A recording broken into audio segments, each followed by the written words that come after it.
করছে। ধন্যবাদ জানাই মিশু ভাইকে, সার্বিকভাবে আমাদের পাশে ছিল, সহযোগিতা করছে। এবং ধন্যবাদ জানাই কিবরিয়া ভাইকে, যে অক্লান্ত পরিশ্রমের ফলে আমাদের এই সফলতা। ধন্যবাদ জানাই আমাদের চাচা, বড় ভাতিজা যারা আছে সবাইকে। আসসালামু আলাইকুম। আমাদের বহুদিনের আশা আকাঙ্ক্ষা তিলে তিলে কিছুটা হলেও পূরণ হতেছে। এলাকার ছোট ভাই, বড় ভাই, মুরব্বী সকলের প্রচেষ্টায় আমরা আমাদের মাঠ ভরার যে মিশন নিয়ে নেমেছিলাম, সেই মিশনের কিছুটা হলেও আমরা সাকসেস হচ্ছি। আপনারা দেখতে পাচ্ছেন ড্রেজারের মাধ্যমে বালু ভরাট হচ্ছে। ধীরে ধীরে এই মাঠটা ভরে যাবে বালুতে, তখন বিশাল একটি আমরা মাঠ পাবো। এই মাঠটা শুধু আমরা না, আমাদের প্রজন্ম, তার প্রজন্ম, তারা এই মাঠটা ব্যবহার করবে। আর আমরা যদি তাদের জন্য এই মাঠটা করে না যাই, তাহলে পরবর্তীতে আমরা তাদের কাছে কোনো উত্তর দিতে পারবো না। তারা বলবে যে আমাদের খেলার মাঠ দেও নাই, আমাদের ভালো কিছু করার উৎসাহ দেও নাই। তো আমরা চাই আমাদের ছেলে, আমাদের নাতিপুতি, তাদের কাছে আমরা যেন গর্ব করতে পারি যে না, আমরা তোমাদের জন্য একটা মাঠ করে গেছি। এই মাঠে তোমরা খেলাধুলা করতে আসো, এই মাঠের কারণে তোমরা আজকে প্রতিষ্ঠিত, সব জায়গায় তোমরা এখন নামি দামি প্লেয়ারে পরিণত হয়েছো। তো এই প্রাইমারি স্কুলে আমরা ছোটোবেলায় পড়েছি। এই মাঠটা ছিল খুবই ছোটো মাঠ।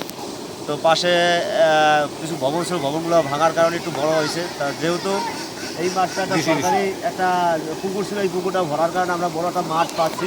এখানে অনেক অর্থ ব্যয় হবে এবং অনেক টাকা পয়সার প্রয়োজন। আমরা সবাইকেই নক করেছি, যে যেভাবে পারেন সবাই এগিয়ে আসবেন, আর্থিকভাবে সহযোগিতা করবেন এবং শারীরিকভাবে যে যেরকম পাবেন, বুদ্ধি দিয়ে হোক, যেভাবে পারেন সবাই সহযোগিতা করবেন। আমরা যেন এই মাঠটা ভরে আমাদের পরবর্তী প্রজন্মদের জন্য একটা ভালো একটা সুন্দর পরিবেশ গড়ে তুলতে পারি। তো তানবীর কিছু বলবে এই মাঠ সম্পর্কে, মাঠ ভরতে দিয়ে সে কী কী বাধার সম্মুখীন বা কী কী সমস্যার সম্মুখীন হয়েছে সেগুলো বলো। তানবীর বলো।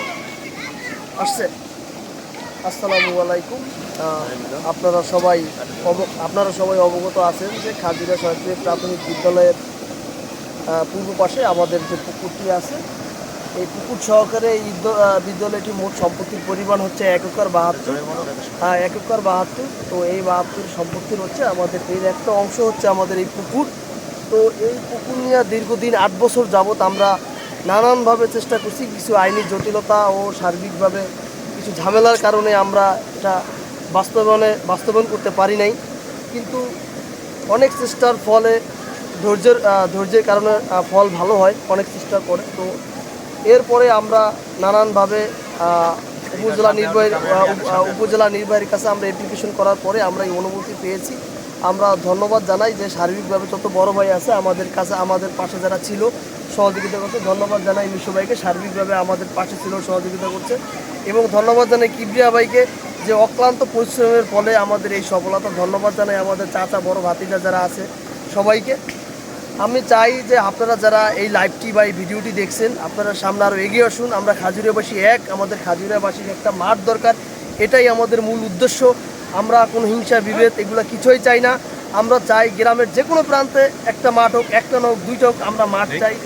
আর যদি মাঠ না থাকে তাহলে গ্রামের মেরুদণ্ড বা মানদণ্ড ঠিক রাখা সম্ভব না, নূতন প্রজন্মকে কিছু দেওয়া সম্ভব না। মাঠ হলো একটা মেধার বিকাশের একটা কাঠামো, ঠিক আছে? এই ক্ষেত্রে মাঠ হোক, তারপর সকল ধরনের গেমস আসক্ত নূতন প্রজন্মকে ভালো মতো নিতে হলে আমাদের মাঠ দরকার। আমি আশা করব আমাদের এই বাস্তবায়নের জন্য আপনারা সার্বিকভাবে সবাই সহযোগিতা করবেন, এগিয়ে আসবেন, এই প্রত্যাশা ব্যক্ত করেই আমি আমার কথা শেষ করছি। তো সবাই ভালো থাকুন আর আমাদের জন্য দোয়া করুন, আর সবাই এগিয়ে আসুন। এই মাঠটা যেন আমরা পরিপূর্ণভাবে সবাই মিলে ভরতে পারি এবং সুন্দর একটি মাঠের ব্যবস্থা করতে পারি। আসসালামু আলাইকুম।